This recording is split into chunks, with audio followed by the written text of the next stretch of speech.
नागपूरमध्ये होणाऱ्या क्रिकेटच्या मॅचेसचे तिकीट विक्री VCA सदर ग्राउंडच्या बाजूला विक्री होत आहे। याची माहिती नागपूर शहरातील सर्व नागरिकांना आहे आणि त्यांची तिकीट खरेदीसाठी ऑनलाईनसाठी त्यांनी अर्ज केलेले आहेत। परंतु ज्यांना ऑनलाईनमध्ये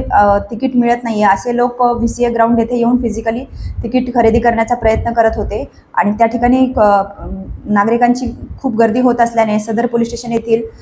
PSI Shirole, PSI Ghogare, PSI Chikhlikar व आमचे पथकातील कर्मचारी यांना त्या ठिकाणी बंदोबस्तासाठी नेमण्यात आलेले होते। त्यावेळेला त्यांना गुप्त बातमीदारामार्फत माहिती मिळाली की हेरिटेज हॉटेलच्या बाजूला एका गल्लीमध्ये 2 संशयित इसम तिकिटाची काळ्या बाजारात विक्री करत आहे म्हणून त्यांनी खात्री केली असता त्या ठिकाणी 2 इसम त्यांचं नाव आहे मनोहर हेमंतदास वंजानी राहणार गांधीबाग वय 62 वर्ष आणि राहुल भाऊदास रामटेके वय 38 वर्ष राहणार वाडी, हे 2 इसम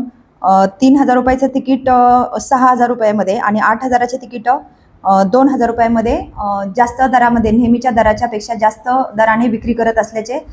निष्पन्न झाले। तसेच त्यांना चौकशी केली असता त्यांनी ते कबूल देखील केले। म्हणून माननीय वरिष्ठांच्या आदेशाने माननीय DCP मदने सर, माननीय वरिष्ठ पोलीस निरीक्षक ठाकरे सर यांच्या मार्गदर्शनाखाली सदर आरोपींविरुद्ध